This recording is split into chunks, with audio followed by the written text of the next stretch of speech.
Well, a weekend sweep against one of the top teams in the league. How do you assess the weekend from your team?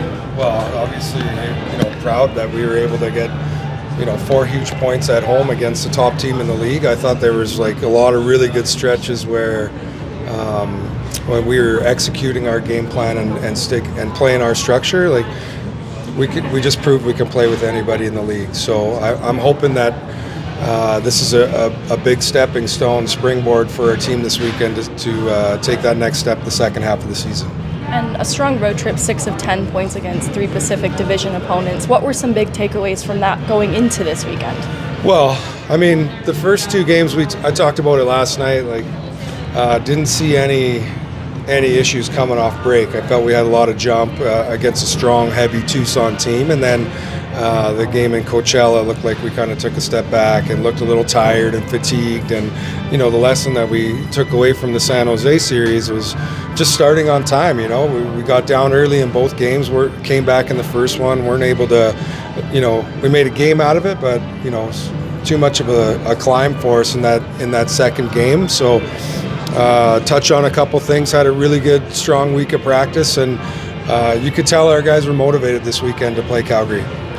And there's a stat that the broadcast had earlier in the year about the team's shot suppression. Can you tell me a little, it was tops in the league. Can you tell me a little bit about the defensive identity of this team?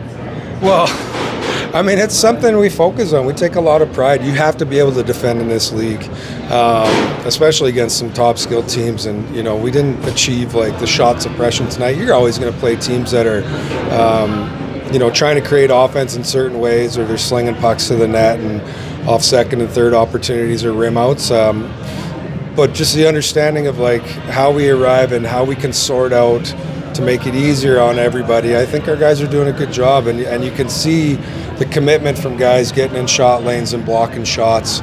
It's come a long way from the start of the season. 100 consecutive sellout games here at home, which is a record around the American League. How do the fans provide a home team advantage?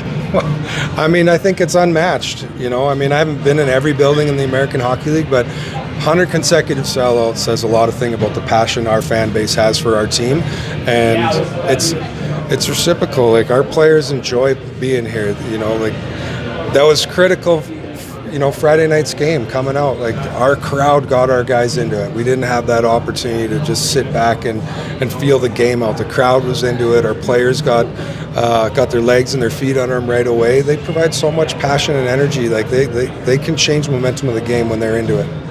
And then tonight you had a little more success on the power play. You didn't allow any shorthanded chances. Did you guys go over video or anything like that to try and improve those? Well, that's last night's scenarios where there's shorthanded goals. It's not structural errors; it's individual errors. So, we're not going to show and embarrass guys that they, misplayed a rush play, and there's 5 guys out on the ice. We're not going to pinpoint it on one certain guy. We know we can't be loose on the power play because teams have skilled players out there. We scored 2 shorthanded goals tonight ourselves.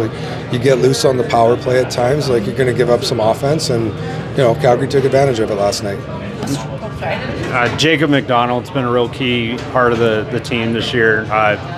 Voted to the All-Star team, and then had 2 goals and an assist tonight, I believe. 2 of those goals were 16 seconds apart. So can you talk to his leadership and how he sets an example? Yeah, well, we want to talk about his offensive ability. Obviously, he's one of the top offensive defensemen in the league, and it showed. 2 huge power play goals, 16 seconds apart tonight, kind of gave us some separation on the lead, which was outstanding. Gave our team some life. His leadership. He's been in this organization.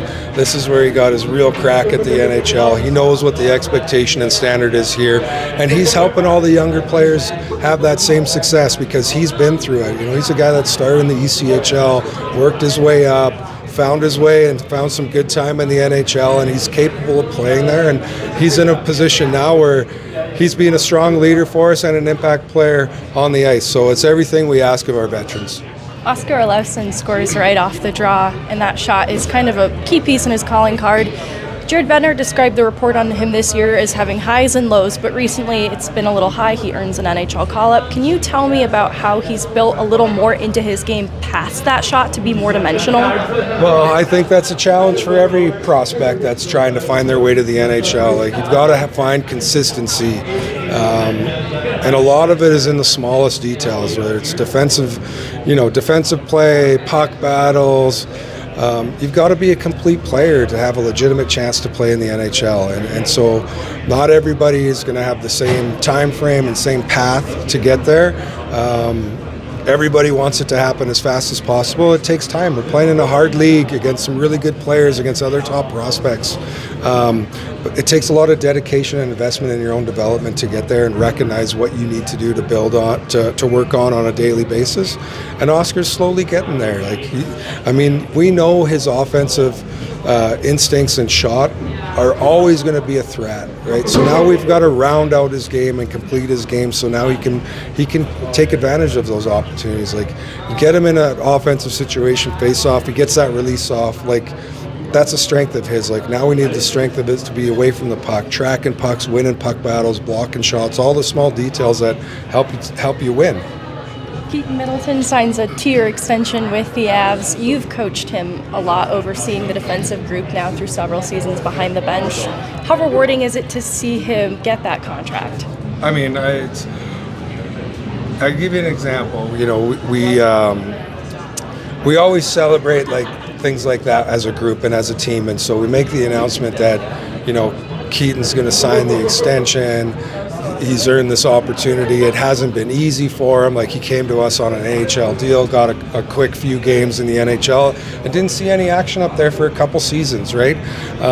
So just a great example for everybody in that room of persistence, belief, work ethic, all while still being a great player and a great teammate and a great person in the community. So, is there a ton of pride? There's a ton of pride from me, but a ton of pride from this entire organization for what he's able to accomplish. And the last one for me is you've got Bakersfield coming up in the middle of the week. Are you going to carry this momentum into a rival that you've been competing with in the standings all year? Well, you look at our schedule the rest of the season, we have four games outside our division, so you have to treat every game with seriousness. Like, these points are critical and matter, and we want to, it's obvious we're in the blender with our schedule, right? So we've got to make sure we manage our time and our practices correctly, so we can have the jump and the energy to keep this going. That's all I got. Thank you.